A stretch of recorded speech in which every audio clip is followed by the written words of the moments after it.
This podcast is brought to you by Meteorate. Welcome to the Two Cripples, One Pair of Legs podcast, where every fortnight, your hosts, Adam Sheppard and Natasha Price, take a long, hard look at the world through the eyes of two people who believe in grabbing life by the balls and squeezing tighter than Borat in a Mankini. The good, the bad, the often cringeworthy, but most importantly, the hilarity that can, and often does, ensue. If you're looking for fluffy sunshine and rainbows, My Little Pony meets Care Bears type of purity, you've probably come to the wrong place. If you're after good conversation, warped humour, quick wit, a touch of sarcasm, two proud people with disabilities with the no holes barred, leave no stump unturned outlook on life, welcome home. Hello. Hi, how you going? All right, game face on. How you doing? Yeah, good. How's your week been?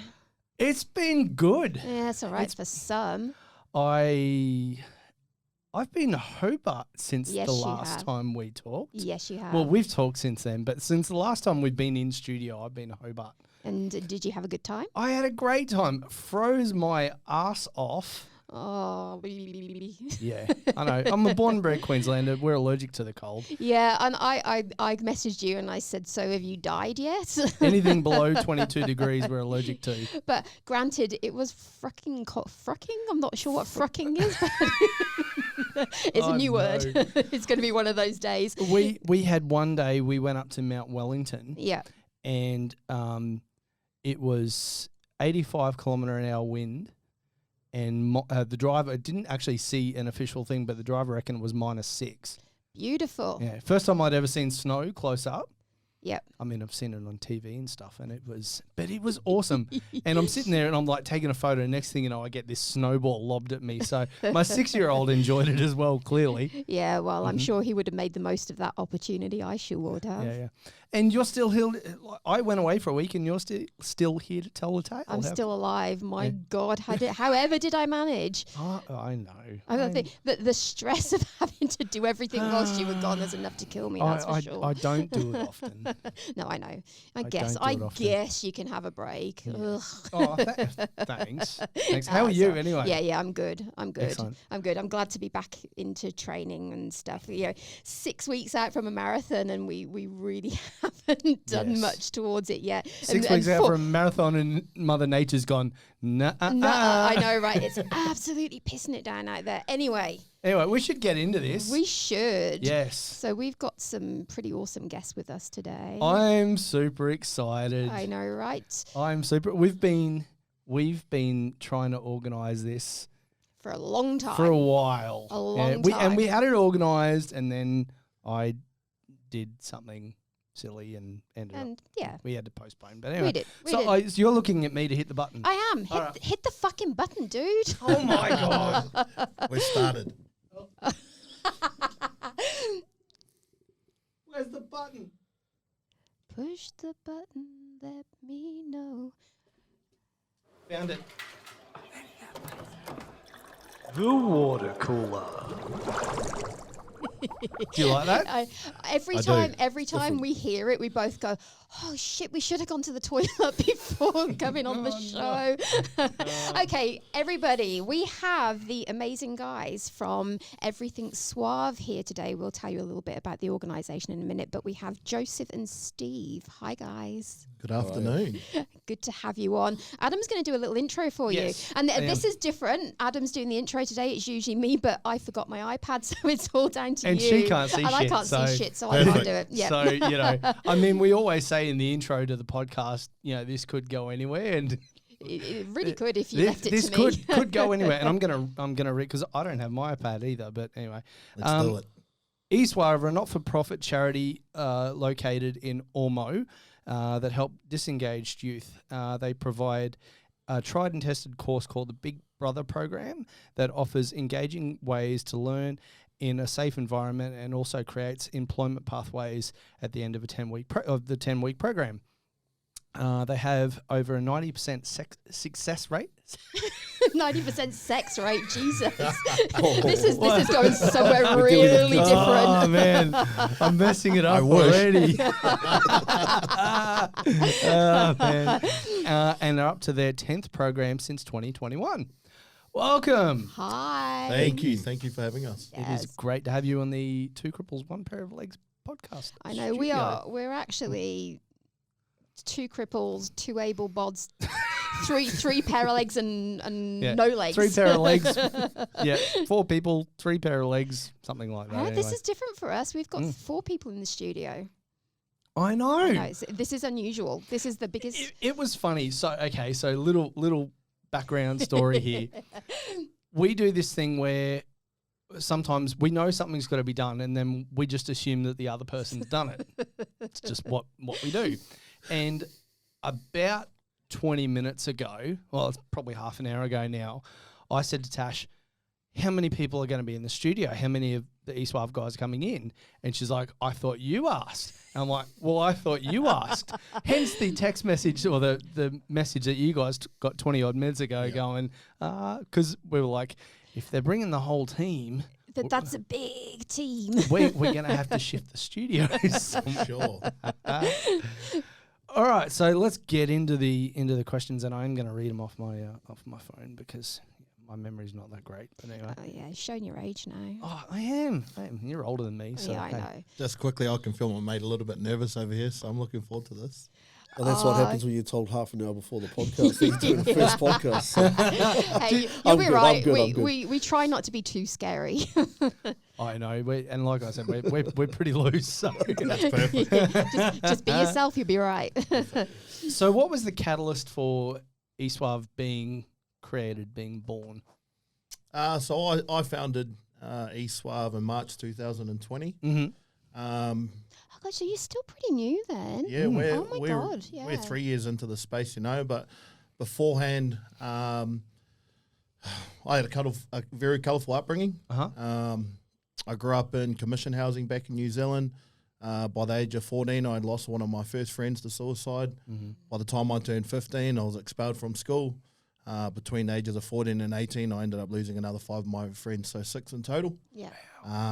And my whole life was sort of, that was a massive reflection on what I wanted to do in the future. Mm-hmm. And it wasn't until I sort of got to the age of 28, 29, I had enough of my own shit. Mm-hmm. Yeah. I had a lot of growing up still to do. And I was in quite a dark hole myself, suicidal, still taking drugs and alcohol, not knowing how to deal with my thoughts, feelings and emotions. Mm-hmm. And I moved back up from Sydney and I just had enough. I wanted to firstly help myself, Yeah. but then I wanted to help people and I didn't know what that looked like, but I just gave it a crack and here we are a few years Yeah. later. Yeah. And that's how I started Suarve. That's incredible. So how old are you now? I'm turning 34 this year, so Okay. So Youngster. Yeah, exactly. yeah. So that's a really, really big thing to start and to get into at such I mean, it is still quite a young age. So, Yeah. I mean, fantastic. Good on you. Good on you for turning your life around. And absolutely. Yeah. So absolutely. all the guys that work for you and that do, the Big Brother program, the mentors and all that stuff, everybody's kind of got their own background stories, haven't they? Yeah, absolutely. Steve will share his story shortly, but the biggest thing for me, I'm not big on fancy resumes or qualifications. I want to know who you are and your life story. Yeah. That's always been a big thing for me. I'll put my hand up first and I'll Yeah. jimmy up my resumes to make them look great. Yeah. But actions speak louder than words. 100%. And Stop copying me. Don't be a fucking parrot. and that's where I come in. Yeah. For me, my value is integrity. So if you tell Yeah. me you can do something, Yeah. I'll back that rather Yeah. than Yeah. looking at the qualifications. Yeah, That's awesome. That just takes me back really quickly. A really funny story. I did when I was at school. We did these like dummy interviews, like learning interview skills and stuff, and we had to do a resume and all that sort of stuff. And I did up to like year 6 Italian at school. So I put on my resume fluent Italian, didn't I? Perfect. Dickhead. I've heard you're Italian, and it's definitely not fluid. Pretty average. And so anyway, we've gone in this interview, and what the school had done is they'd organised these people. We picked the industry we wanted to be interviewed for, and they got in these professionals to interview us for these dummy interviews. Well, the person that they got to interview me also spoke fluent Italian, didn't they? Did you mean also spoke Also fluent? spoke. Also speak. Did you mean you spoke it in an Italian accent? Oh my God. So he's just started rattling off this full conversation in Italian. And I'm like, I got to be honest with you. I got no idea what you're saying, man. Eh? Love it. Oh, man. What was his reaction? Sorry, I know we're completely digressing here, but this is a Oh, good story. It was really, he was very kind about it. He goes, yeah, probably shouldn't do that on your resume. But he goes, how much Italian do you speak? And I said, year 6 level. So, enough for an 11-year-old to know, maybe. Love it. Yeah. So, yeah. So yeah, integrity's important. Yeah, Hey. yeah. So Absolutely. don't BS people. So I'm interested to know, Steve, what's your background story and how did you get involved with eSuarve? Yeah, so my background story is I too had to go through my own adversities in life. At the age of 17, my son passed away. So my son was 17 years old when he passed away. I went down on a massive downward spiral. Understandably. Where I got to the point where I nearly lost my partner and my 2 babies at the time. I took my anger and my frustration out on everybody. So background story behind that is I actually lost my son to the system. Okay. They took my rights as a father away from me. Yeah. And then while my son was in the care of the system, he passed away. So my anger towards the system was, pretty next level. Yeah. After court proceedings and the cremation of my son, came back to Queensland on that continuous downward spiral. I was a FIFO worker. So I sort of chucked all that in, and like Joe, growing up, I grew up around drugs, alcohol, violence, basically my whole life. So that's all the only way I knew how to deal with stuff. Yeah, it's a perpetual cycle. I too, like Joe, had to find a way to bring myself back to what I'd say earth, bring myself back to be able to deal with everything that I'd gone through over the span of probably about 3 years after between my son passed away and the court proceedings and everything as well. While I was on that journey of self-growth and healing, I did something stupid and met Joe on a 30k walk around Oxford Lake. And that was with a bunch of friends to just test ourselves. Myself and my brother over here, we were the ones at the back, lagging at the back. We thought it would only take us a couple of hours. It took us about 8 hours, and we were still trying to cheat our way around that. 30Ks. Yeah, 30Ks around 30Ks Oxford Lake. Walking is not easy. That's no mean feat. And then, getting to know Joe on that walk on a deeper level, everything that he had gone through, what I'd gone through, and then he spoke about an organisation or something that he wanted to do to start up to give back to the youth, to put the youth on a better path, a better future. And from the get-go, I just believed in, and I still do to this day, everything that this man puts his mind to and his heart and soul in, he makes it happen. I'm 43 years young this year, and I look at him as my little big brother. The way that he holds himself and the way that he carries himself within our business is, it's next level. So he's the type of guy that puts me in my place. So when Joe told me about this idea, I was all in straight away. I was all in. Awesome. I was probably a bit of a pain in his ass. Like, mate, when is this thing starting? When are we getting a facility? When are we getting our first lot of kids? Like, come on, let's go. Like, I basically chucked in everything. I chucked in FIFO work. I went and did my Cert 4 in youth work because even before I'd spoken to Joe, I couldn't do FIFO anymore because of the old, the old COVID-19 buzz, and I couldn't fly back out west anymore. So I basically had to chuck in. I was a sandblaster spray painter for 24 years, so I basically chucked in my industry, studied into youth work, met up with Joe, and everything just aligned from there. And I must say, our first couple of programs, nobody gave us a shit show in hell. Knocked on doors, got turned away. This man continued to put one foot in front of the other, and here we are today, just on the completion of our 8th program. So by the end of this year, we'll be completing 9 programs and 10 programs. Sorry. And it's been a journey. A journey. Awesome. Having a strong, determined leader, somebody who you truly believe in. I think that's the goal to anything like this succeeding. Well, anything in life succeeding. So, and, you know, good on you for having the passion and the drive for starting it, and good on you for having the team and the people, you know, part of your journey that's made this all become a reality. Yeah, absolutely. It doesn't take one person. No, it doesn't. You know, it takes our crew, it takes our boys and girls that come to the program, it takes our community around us. It's not the easiest line of work to be in. It's certainly not the easiest space to be in. No. But it's the most rewarding thing that I've ever done in my life. Yeah. And I live and breathe it. Same as this man over here, and same as our ladies that are at work. Isn't it crazy though? You start these things with the intention of helping others. You really want to make a difference in the life in others, but what you actually end up doing is not only helping them, but really helping yourself. And you tend to go on a journey yourself. And you know, and we know that with what we do at Invincible, it's it is.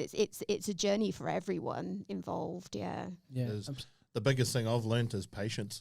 Yes. You know, you can imagine young boys and girls. I've learned that from working with him as well. Yeah. Hey, man, and I resemble that remark. Yeah, it's a skill to have. Yeah, Yeah. Absolutely is. But seriously, you know, knocking on doors and getting turn back after turn back, and you know, to be where you guys are now is a real testament to the hard work you guys have put in.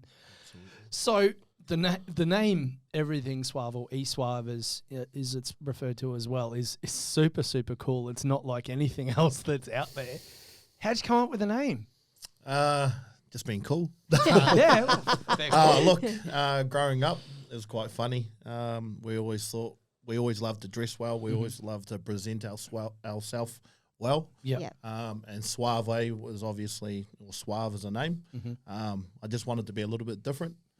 Still be classy, still hold yourself well. But just be that little bit different. So that's why eSuarve come about, and it means to hold yourself well. Yeah, I like that. Love that. So if we talk a little bit about the program itself, can you guys sort of talk a little bit about what you know? Obviously, don't give away anything you can't, or trade secrets The or secret whatever. sauce. But you know, can you give us a bit of an idea of, you know, the program and what you guys do and all that sort of thing? Yeah, absolutely.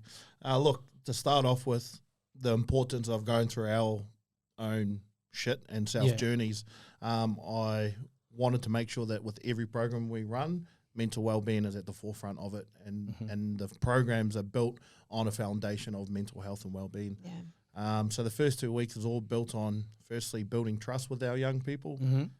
If you can't build trust with someone, if you go to tell them something, they're not going to listen to you. So building trust with the young people, them getting to know who we are, them getting to know who they are, and them getting to know who the group is as a whole. The second week we take them away camping, and that's just a disconnect away from the environments. A lot of our kids don't have families, don't have that support at home, so it's important to disconnect away from there to connect within the group. Over the following 8 weeks, we do Cert 1 in construction, CPR, first aid, and white cards.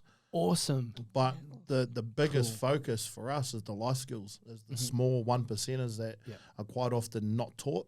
The simple stuff is saying hello to people when they walk through the door, respect, turning up on time. Cool thing with us is we're very family orientated, so we will give a certain amount of money to the whole group for the whole day.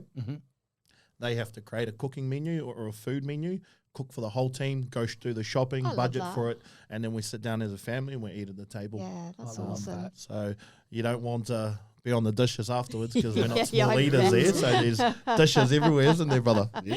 And it helps me out as well, so I don't have to cook, because I can't cook for shit anyway. So good job. thanks, It's thanks, always kids. good. Yeah, for sure.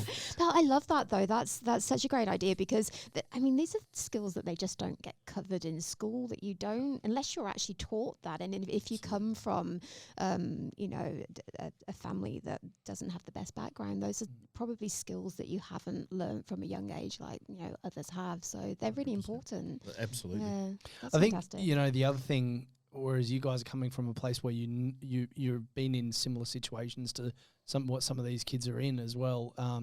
You often see that there's organisations or people trying to do things in the community for disengaged youth or whatnot, but to actually have that experience yourself and have been in their shoes in some way, shape or form, is really important as well. That's why it works. Yeah. It is the one unique thing that for us is why we can engage with our young people. Quite often, me and Steve are getting in trouble from the ladies in the office because they're going, boys, it's so natural for us to fall back into those habits. Because we once were with those young people that we're always getting and growling afterwards. And, this beautiful man here takes most of the classes and I can walk in and quite often I'm the one getting kicked back out of the class. Get out of here, distracting my boys. So, Troublemaker. Absolutely.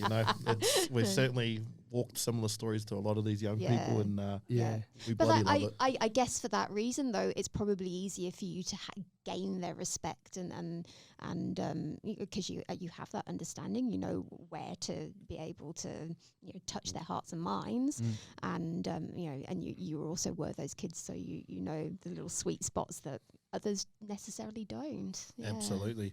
One thing I've always told Steve is, we don't always have all the answers.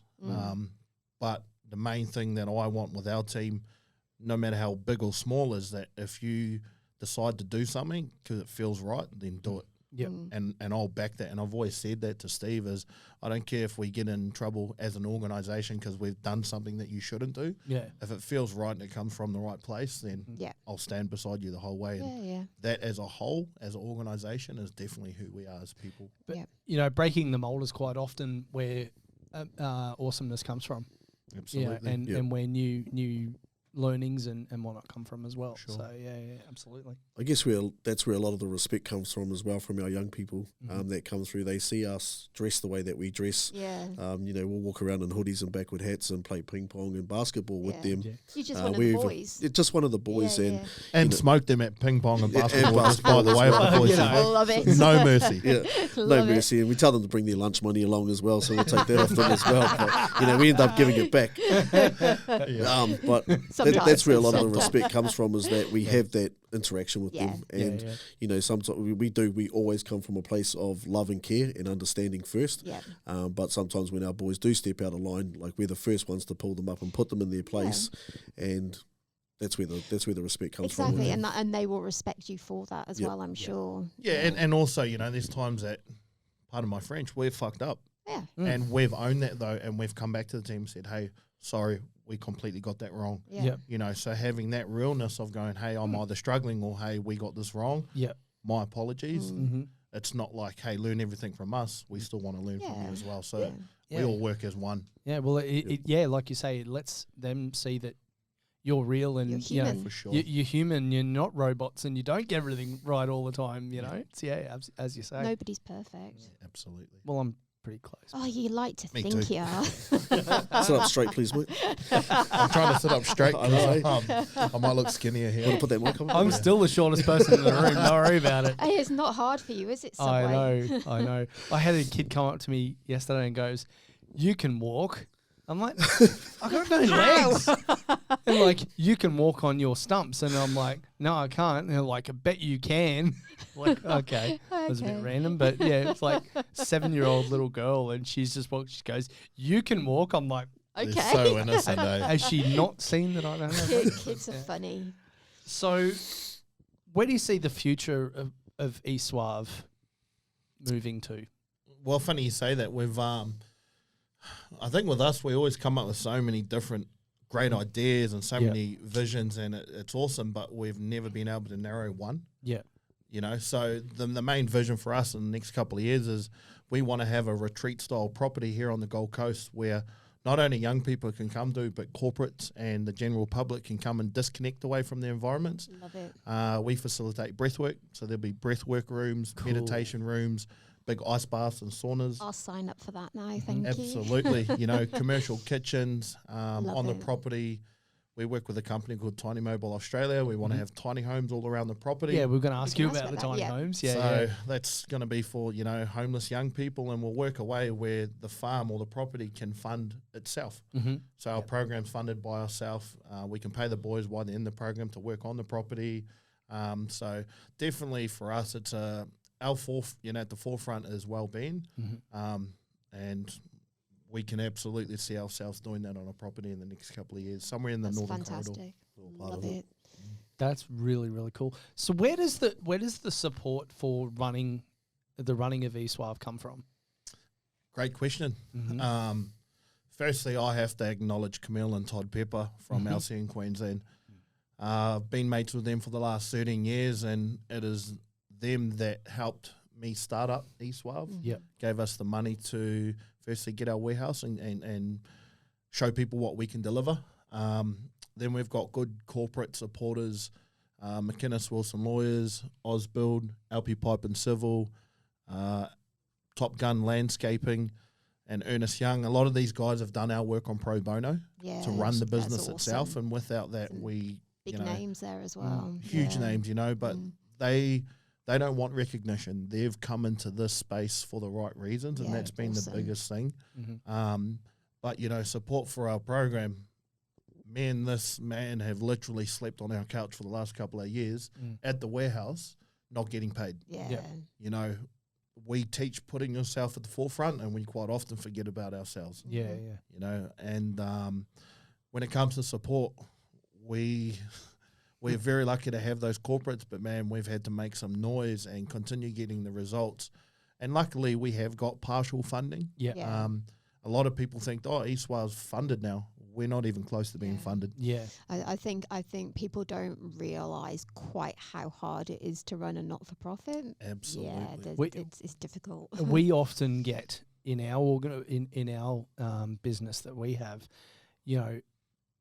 things we do when we charge a fee to go and speak or whatever, because and where we don't have to, we won't. We try not to, but often we do. And people go, I just thought you guys are funded through, or you guys get paid to do this. And I was like, no. From who exactly? There's a massive big understanding in the space, or as soon as you may get in front of a camera or a bit of publicity, people think, they've made it. Yeah, and it's a huge misrepresentation of the amount of work you have to put in to actually earn even the smallest amount of money. And we're a social enterprise, so we're not a not-for-profit, but we certainly understand a lot of the barriers. That's for sure. Yeah.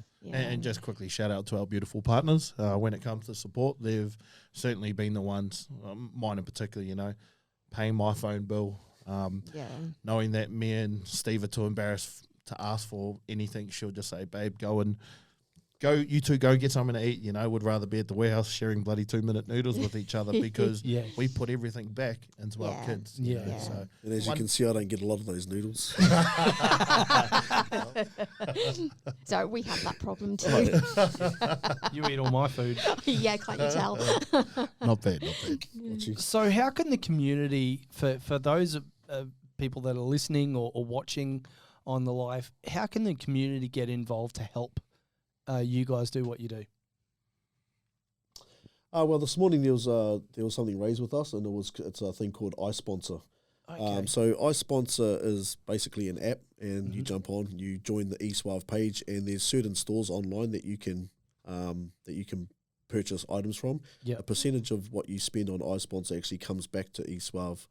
Awesome. So it's a little bit of change here and there, but it definitely helps to help us out to continue to do what we do. Okay. So is that a up and running thing now, or is that is up and running? Yeah. at the Okay. moment, So yep. people sponsor. I sponsor?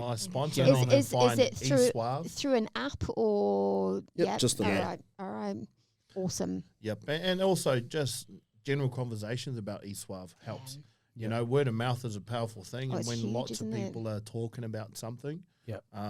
It certainly highlights the good work we're doing. So it doesn't have to be by financials or donations. Certainly, just putting our name out there certainly helps our organisation as well. Absolutely. Okay, awesome. Last couple of questions. So if somebody who's watching or listening knows somebody who might benefit from what you guys do, how do they get in touch with you guys to make that happen? So you can go through our website, which is www.esuarve.com.au. So for anyone watching the live now, that should be up on screen for you. Yes, Ping. Oh, is that what they do? Sorry, I had to do that. No, I've seen that. I already set it up to be on the bottom of the screen. I was Oh, just going to yeah. say, Yeah. how Somewhere did you around do that? I'm You're here. good. I'm that's good. live. I'm like, So Well done. and we're also on all social media platforms as well, _Suarve. So just reaching out to the team or going through any of those links, we'll find enrollment forms, and then our beautiful team will get back to you. That is awesome. That is awesome. And can I just say, I've actually been privy to not seeing what you guys do specifically, but I was at Runaway Bay Sport or Gold Coast Performance Centre, where you guys, I believe you were running a camp there. Yeah. And I actually saw, and I just was watching the interactions, and just it gave me chills. It was just amazing. Like, it was just, it was a feel good. Yeah, I almost pushed you out of your wheelchair, eh? I Oh, was you running around the should track have and my lungs were gone, and I was thinking, sorry, brother, I'm going to have to borrow should that have. for a little bit. So You should He have. close. apparently, he doesn't need it. The 7-year-old said he can walk anyway. Yeah, So oh man, the 7-year-old. Yeah, 7-year-old from yes. no, Don't worry about me. not the kid. Although the kid would steal your wheelchair for you. Oh, I got a story to tell you about him later on. Don't you worry about Oh, it. God, shit. God. Cool. So, very, very last question. What does inclusion mean to you? Oh, I love it. Big question, hey. Mm-hmm. Inclusion. For me, I'm just going to feel into it first and foremost. I don't like to just rattle something off. But inclusion for me is making sure that no one feels left out. Yep. Perfect. That's a huge thing for me. I know what it's like to be in a group and may even not feel seen, you know. So inclusion is making sure that people have a voice, they're seen, they're heard, and that they're not left out of anything. Yeah, perfect. Love it. And that's exactly what it should be. And and that's why I think that we when we met, we very much identified with what you guys are doing, because it's it's fantastic. Yeah, absolutely. Yeah. Cool. Hey. Well, shall we move on to? Yeah, do you know what? We're going to do something a little bit different today, people that are watching. We're actually going to move on to the next segment whilst our guests are here. All So right. do it. That you having to sleep? The kindness virus. The kindness virus. Okay. So this is the kindness virus, and for you gentlemen, this is where we talk about and we give a shout out to people in our community who are doing freaking amazing things and making a difference. And we've got you guys here, unfortunately, because you guys are our kindness virus. You are. We are. And I'm I gonna. I'm completely not. cocked that You did really shit there, but God. okay. So I'm going to talk about this, and I'm going to try and do it without crying, because it gets me every single time, and I'm doing it already. Okay. So You good? these guys are just fucking incredible for what they did. I agree.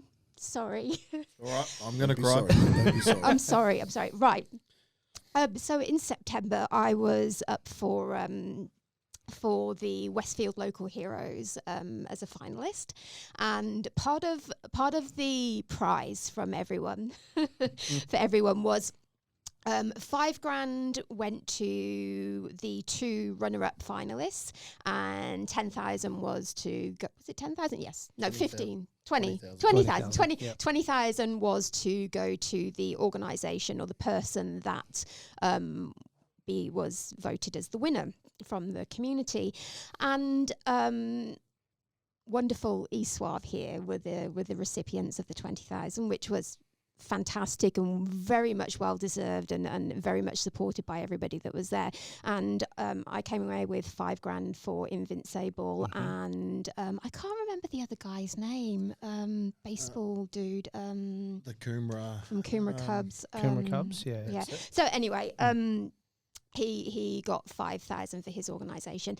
But the wonderful people here at Suarve, whilst we are up there receiving, giant fucking huge ass checks that if you see a picture of me, it's hilarious because all you can see are my eyes poking over the top. I didn't know that we could actually see you. You were just I know. hiding behind that. They decided to split the 20,000 between and give 5,000 each to both myself and the guy from Coomera Clubs, which meant that each organisation ended up with $10,000 each. Now, that level of generosity and kindness, I have never encountered it anywhere in the world. And I sat there on that day and I sobbed my eyes out, much like I just did then, because it's incredible that there are human beings like you guys in the world. Thank you so much. And like at the end of the day, you are doing incredible things in the community, and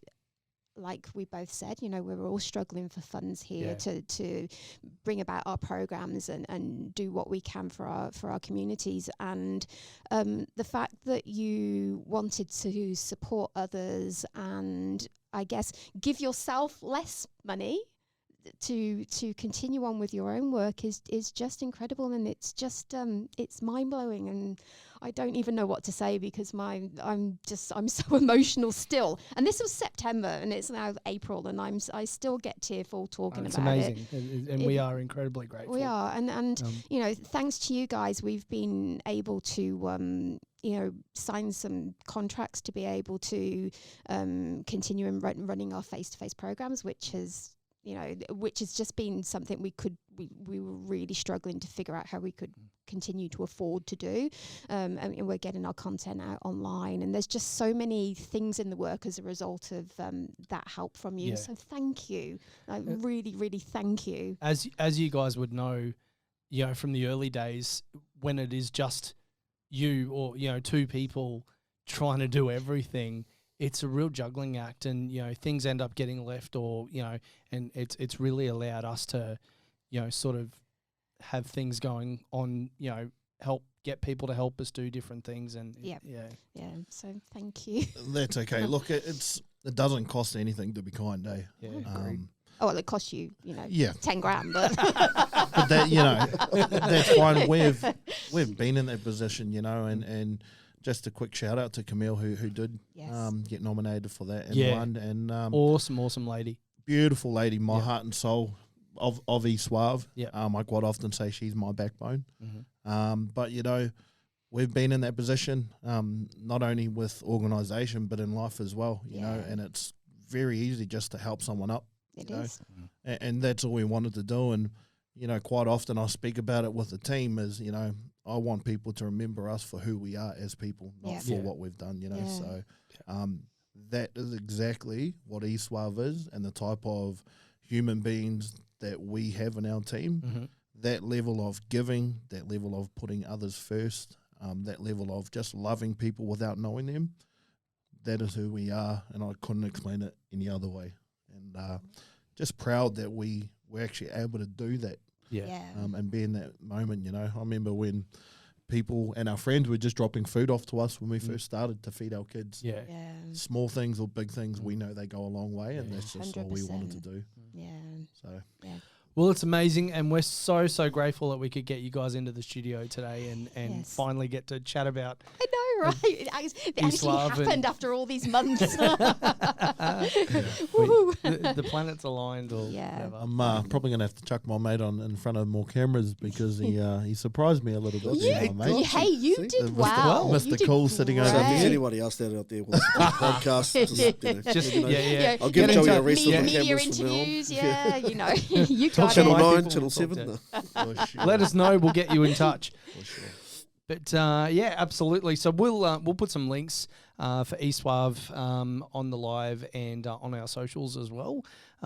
Gents, thanks so much for being here. Thank you for having us. Really appreciate it. How cool was that? That was so cool. That was amazing. Aren't those guys incredible? Such a good. And this is probably going to sound a little odd to say, but just those guys, the presence of those guys in the room is just so. They're just.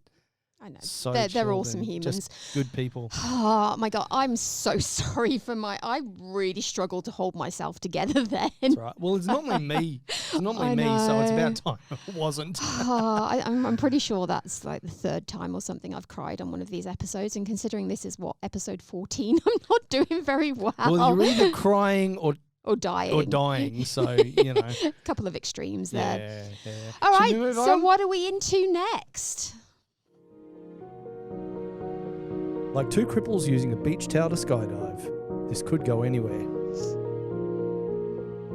Welcome to the soapbox session. Hi. Hi, I'm absolutely full of allergies today, by the way, people. I cannot stop sneezing and sniffling, so I do apologise. Yeah, stay away from me. Allergies, you're not going to catch them. Are you sure? Yeah, it's definitely allergies. It's the wet weather, you know me. As soon as it gets wet, I stop.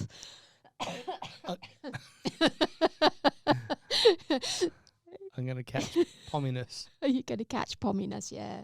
Pomminess. So, soapbox today.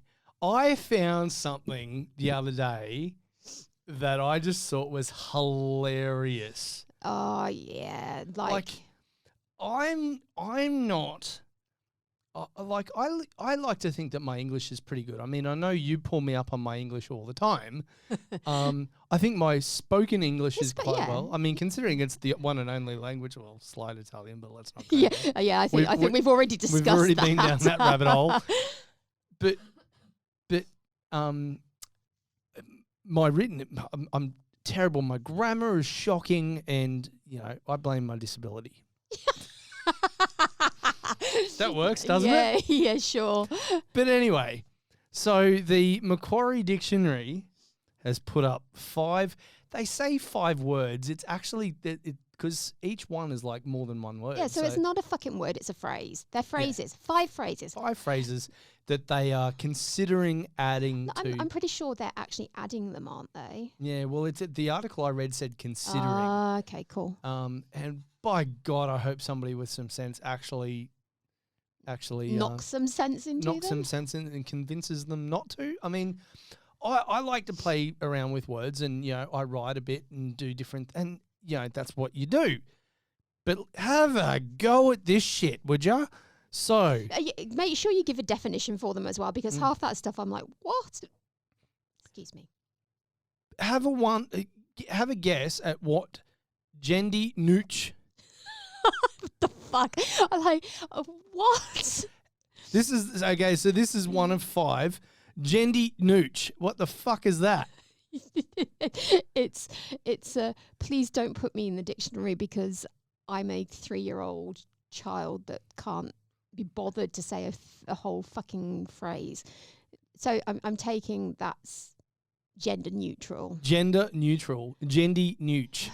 Isn't it just easier to say gender neutral? Yeah, like it blah, blah, blah. Gender neut.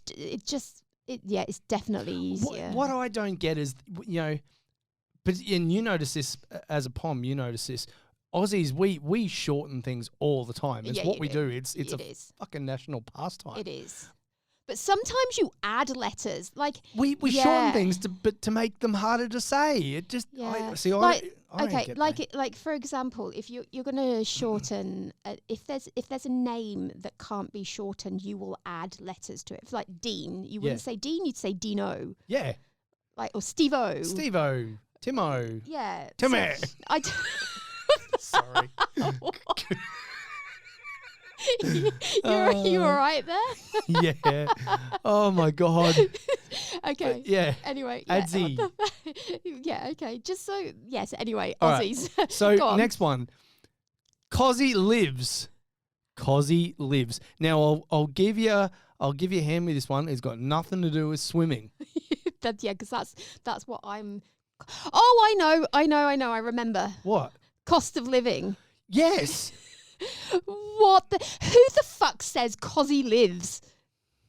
Like, apart from some bloody. Is this like London influencer that's like? It's just weird. I suspect. You suspect this was written by an 18-year-old influencer? What I suspect is it was written by the same person that wrote the script for Housos. Yeah, probably. Just saying. Just And, saying. yeah, Housos. I don't think everybody's going to know what that is, but cool. Housos. Okay, so Housos is a TV series, Comedy. humor about Housing Commission. Housing Commission People that and- live in a housing commission. and bogan Australians. Okay, so outside of Australia, people don't know what bogan is. Ah, Go on. God, I Go have to on. explain Go everything. On. Explain. I don't know. How do you explain? No, I don't know how to translate bogan either. I don't know. You do a pretty good job of it. Oh. Bogan. Okay. So a bogan would be, What's like? Would it like the Yanks say trash or? yeah, like trailer trash. Sort Yeah, of. yeah. Yeah. Bogan. Yeah. And that's not. I'm saying housos are because they're not mostly. No. But But it's yeah. like it's the extreme. Let's not kind go of, down like that the rabbit hole. extreme stereotypical side Yeah. of it. Yeah. Yeah. Anyway, sorry. Carry on. Anyway, so next one, and this one I'm kind of in two minds about. I think it's still ridiculous, but Tiger Toast. See, I don't mind this one. My biggest problem with it is it's a phrase. It's not a word. But I like Tiger Toast. It's making me hungry. I know that yeah. much. So tell the Tiger listeners and viewers toast. what that is. Toast with topping of Vegemite and cheese. Okay, for those of you that don't know what Vegemite is, that Everyone knows is- what Vegemite is. It's like Marmite or in Only tastes better than Marmite. Oh, 'Cause Marmite tastes yeah, like no. shit. Aussie Marmite does because it's weird, but English Marmite's bloody good. Anyway, it's like a yeast extract, which it sounds really gross, but it's better than it tastes. Oh my god! you don't even know what I'm thinking right now. I don't even want to go there. No, But I reckon that. See, I'm a fan of Tiger bread. Tiger bread, yes. Tiger bread, so the actual Tiger bread with Vegemite and cheese, I reckon would be pretty bloody good. Yeah, it'd be bloody amazing. I'd be pretty willing to give that a crack. Anyway. Maybe we need to give that. We bring that in and next. We could do that. Stop. We could do That's that. carb heavy shit. All right, next one. Oh God, what? Murder noodle.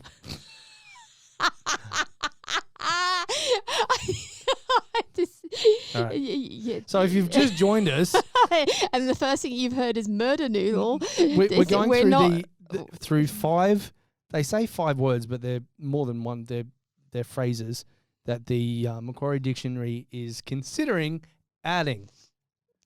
Murder noodle.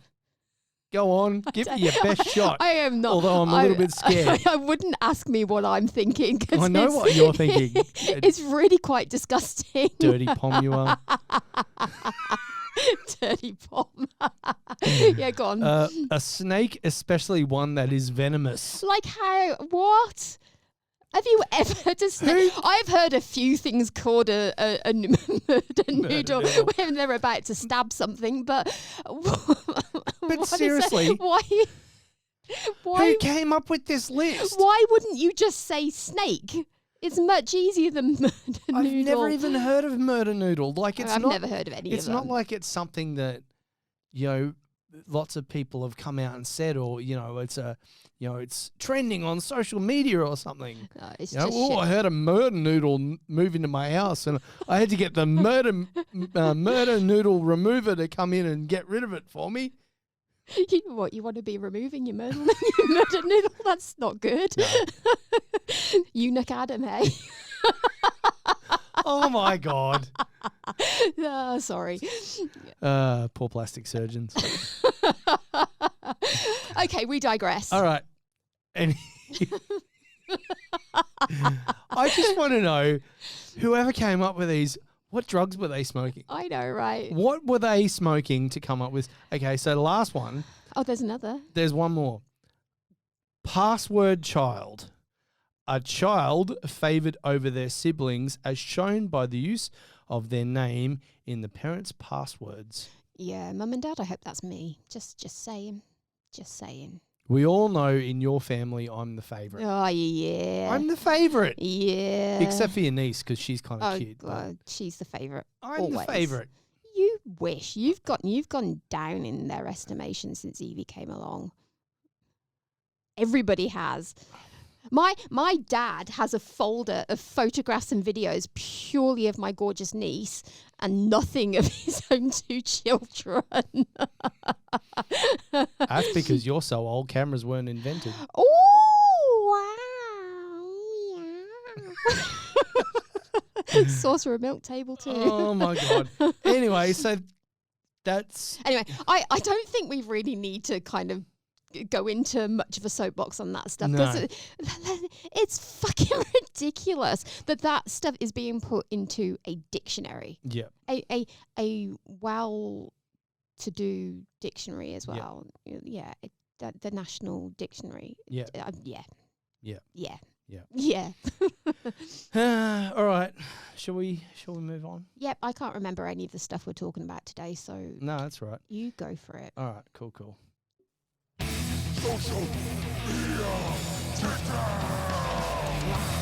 Take down. No, you just sound like a weird freaking pedophile or something. Yeah, I do. That intro is really cool, though. I It do is like cool. that. Yeah, It is. It's very, very, very metal.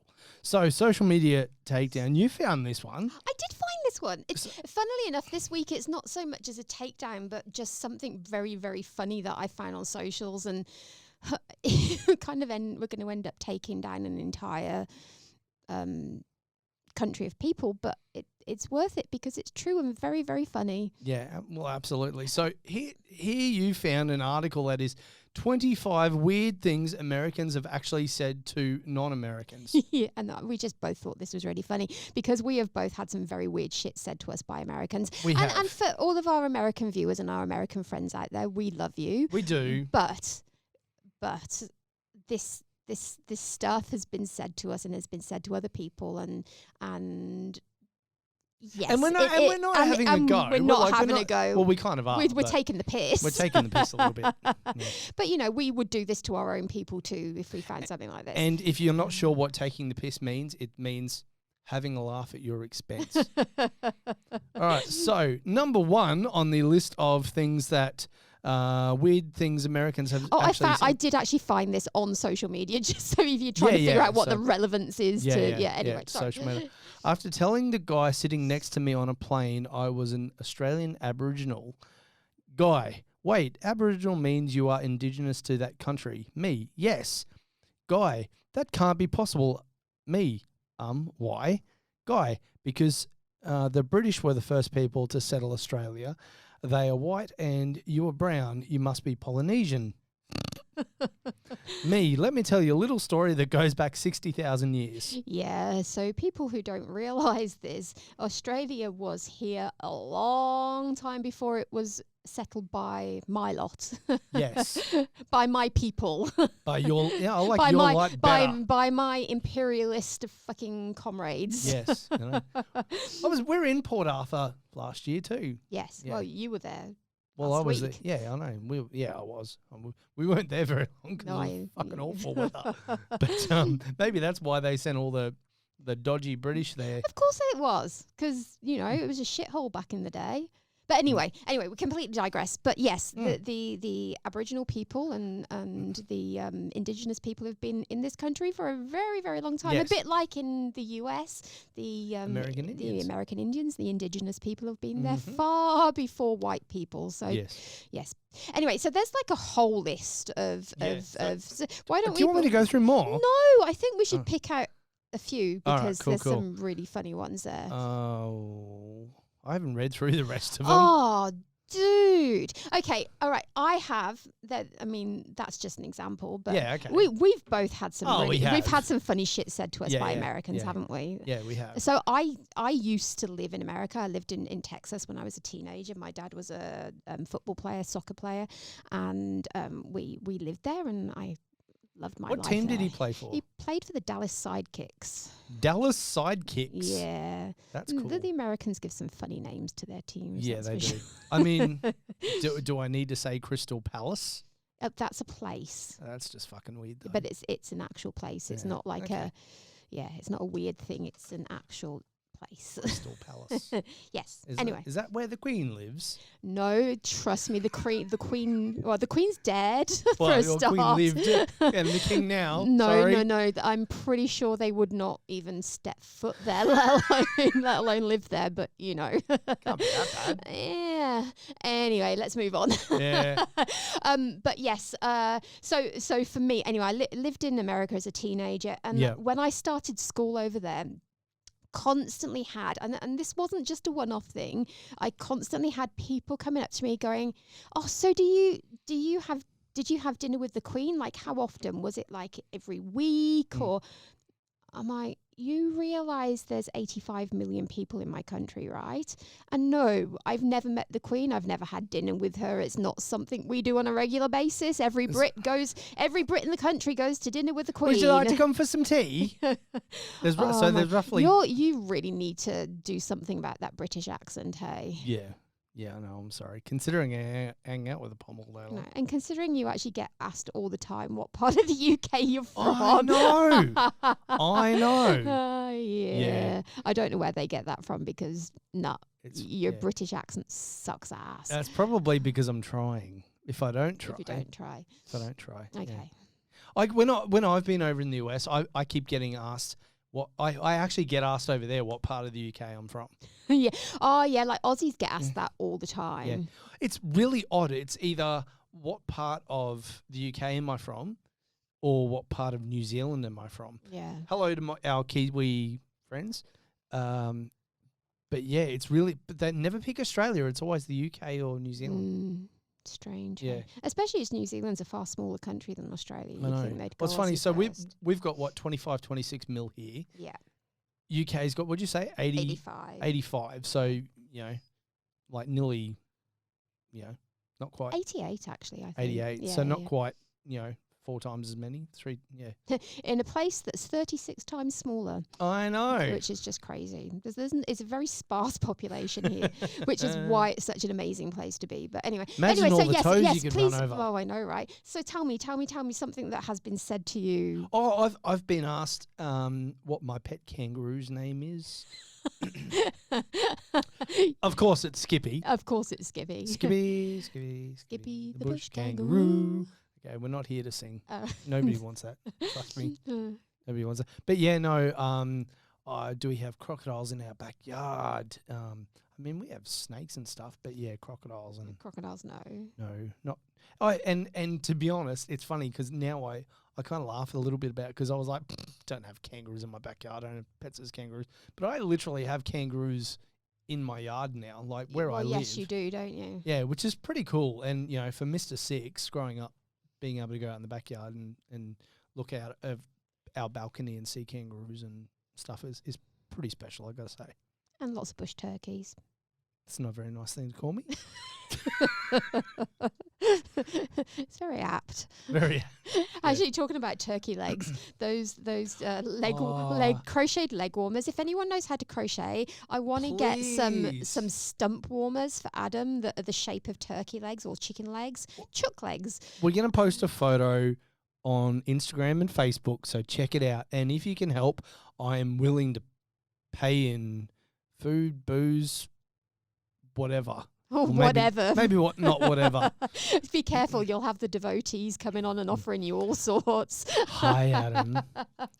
Can I see your stumps without the chicken legs? Oh, Jesus. Anyway, we want to get these chicken legs on Adam's stumps. I need them. I found a pattern for shark mouths to go they over are them. Cool. They're really not as cool though. No, they're not. The chicken legs are very noticeable and they're very funny and they're very you. So we're trying to sort these things out. And you know me, I don't care. I will get around town wearing them because that's just what I'll do. Yes, absolutely. Anyway, we should move on. Oh, really? Okay. What did we? I can't actually remember what we ended up saying about that one. What were we talking about? Oh my god. Oh my god. I've lost my mind. We were talking about things Americans think and things, but that just cracks me up. That it's I did read something about the percentage of Americans that actually travel side of their country. I mean, Oh, it's tiny. Like It's something tiny, like yeah. only 6% or 8% of Americans And actually have a passport. lots of Aussies, more and more now, lots of Aussies backpack and travel and whatnot. And I mean, I know the English do, because you guys have only got to like walk half an hour and you're in another fucking country. So Yeah, well, if we tried to walk somewhere half an hour, I can tell you we'd probably drown, because the English Channel is not a place you want to be swimming, walking, or doing anything. plenty of people swim it though. Crazy sons of bitches. Yeah. Would you swim through the Bass Strait?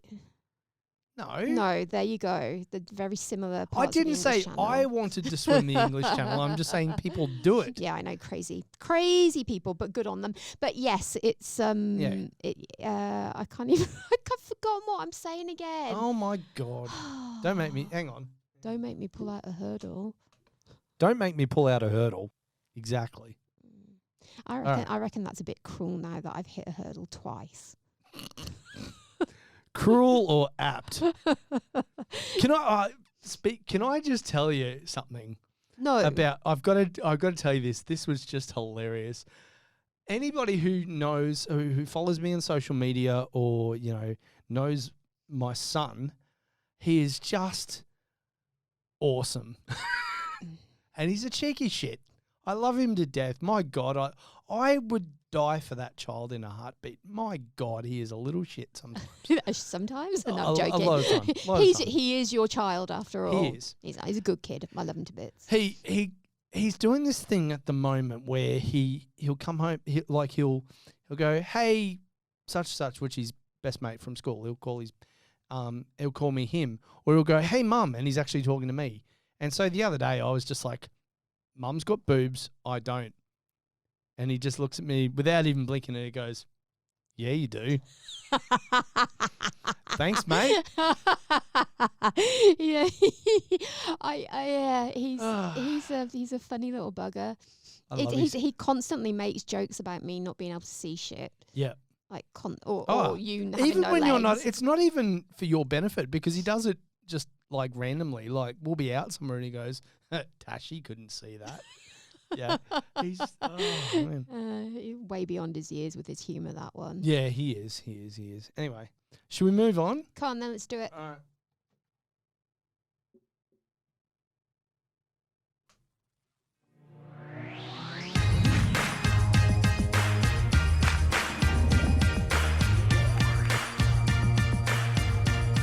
It's the Moron of the Day.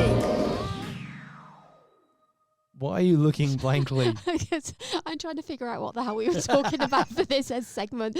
Go on, you lead. we're gonna tell you a little story about my recent trip over the Bass Strait into Tasmania. Oh, I remember. I know. This was just awesome, and I'm not even angry because it's just hilarious. So we got to Tasmania, had our trip. It was freaking amazing. If you're from Tassie and you're listening or watching, hey, love where you live and stuff. Yes, Tassie's awesome. I brought back some of their finer delicacies, some port and some bourbon. When are we getting into gin. that, by the way? They're only like 50 ml bottles. They're tiny. I'm pretty sure you said to me last week that you bought it so that we could share it. Did I? Uh-huh. Yeah. You've drunk it all, haven't you? No, it hasn't even been cracked open yet. Oh, Has not even. I'm letting it mature. It'll be the only thing I in was the going room to say that's it, mature. unlike you. But anyway, okay. So fast forward to us leaving to come home, and I've flown a lot over the years. Like I've been on planes. Like at one point in my life when I used to compete, I was on a plane every month without fail. And I was going through airport security, and I've gone through the metal detector, and old mate at security in Tasmania has gone, I'm probably going to need you to take off your shoes. So instantaneously, I've looked down and then looked at him, and you've just seen the colour drain out of his face. And he said something to the effect of, well, I fucked that up, didn't I? And we just had a good laugh about it. My God, that was hilarious. Oh, didn't he say, oh, that was awkward? Or, Yeah, he's like, that was awkward. I'm like, yeah, it was funny as hell though. I should have said to him he was going to feature on a podcast. I know, a right? week later. But oh, that's funny. it was so awesome. He's like, I'm probably going to have to get in. I'm like, take my fucking shoes off if I had any feet. Talking about shit like that, how often have you gone to go through a security scanner and they've told you to stand up and walk through it? Oh yeah, it's happened. And like there are multiple examples of people just putting their foot in it and not really understanding. No, the reason I'm in a fucking wheelchair is you have no legs, or my legs do not do anything. Absolutely. It's quite funny. I've actually had one that springs to mind was a lady who I was coming through security, and she was and she's like, come through that. And anyway, I went through the metal detector and it went off. So she's like, okay, no, back. Now come through. I'm like, so I pushed through again. She's like, no, back. Okay. So I went back, and I'm getting frustrated because she's like, back, forth. Anyway, then I went back and she goes, no, go back. So I'm like, I was kind of like, what do you want? And she goes, no, stand up and walk through. And I looked at her and I'm like, if I could stand up, I wouldn't need the fucking wheelchair in the first place, would I? Oh, people are idiots. Yeah. People are idiots. I took a skateboard with me this time. Oh, good job. Well, did you actually use it though? No, I didn't. I didn't actually end up using it, but I took it as a just in case. Yeah, because your wheelchair's fucked. Hey, next show you'll have your new chair. I'm going to have my new chair next show. How cool's that? Can't wait. So I'll be showing that off next time. We'll be all matchy. I know. Except mine's black, yours is white. Oh, that's rather racist of you. Rightio. Had to bring up the race card, didn't ya? My God. No. But but yeah, so I'll have my because we were traveling on a plane, and call me cynical, but airlines don't have the best track record with looking after wheelchairs and other mobility equipment. No, they and do not. And granted, I've been pretty lucky. I've only had a very, very small handful of occasions where. I reckon we should talk about this on the Handful next of show occasions, because yeah. I've got some pretty scary stories. All right. Mhm. Well, Anyway, we will on. save that for next time. But Yes. yeah, so I took a skateboard with me, didn't I? And I rang the airline, told them about it, and I almost had to surrender the skateboard leaving Hobart because they were they weren't going to let me bring it on the plane. I'm like, but I brought it here. I had it on the plane here. So now I'm just trying to bring it home with me. And I was going to say, you weren't flying Jetstar, were you? Because with Jetstar, you kind of need your skateboard because they don't have any friggin' aisle chairs if you need to go to the toilet. this was Virgin, and Grant, I love flying Virgin. I very, very rarely have any issues, and they have pretty good. And they actually told me as soon as I got on the plane, in case you need to go to the bathroom, we have an aisle chair on the plane. So that was really cool. They are good. Anyway, we need to bail. We do. We have to go and pick a child up from school. We do. The child that told me I had boobs. Yeah, maybe we should just leave him there. Make him learn a bit more. I'd probably miss him. Probably. Cool. Awesome. Well, thank you, Iswa, for coming and hanging out with us you guys. and sitting in the hot seats. Do we have our guests sorted for next week yet? I'm working on it. We're working on it. Another surprise guest then. I know we're actually gonna have a Paralympian on soon. We are. The incredible Susan Sapel. Yeah, Sapel. I think that's how you say it. Yeah. Never actually met her, but we've been friends with her on socials for a little while. So yeah, that'll be fun. So that's going to be seriously cool. So she's off to World Champs. She is today, I believe. She's a canoeist. Yeah, she's getting on a plane. So we will have her on momentarily. Yes, when she comes back from World. So that'll be interesting. Which will be really cool because we can talk to her about that experience and everything. But yeah, so at this, I'll find somebody. I'll find somebody. All right, sweet. All right, people. Well, we will catch you next time. Thank you very, very much for joining us. And don't forget to subscribe. Yes. Give us a like. Yes. If you don't like what you heard, don't. I thought you were going to go with fuck off, but No, don't. I'm not that cruel. Not that cool. Yeah, okay. I am. Fuck off. No, I'm joking. I'm joking. Who brought her? I know, right? Always bringing it down. Oh my God. All right. We'll catch you next time, guys. Have a good one. Peace. Oh, Jesus. Well, that's a wrap for this week's episode of Two Cripples, One Pair of Legs. As always, we'd like to thank our studio guests for joining us, and of course to the legends at Podfire for making all of this come to life. If you like what you've heard, or even if we've offended the shit out of you, but you still want to hear more, make sure you hit the subscribe button and also check out our Insta page, twocrips.onepairoflegs, and you'll be the first to know when a new episode drops.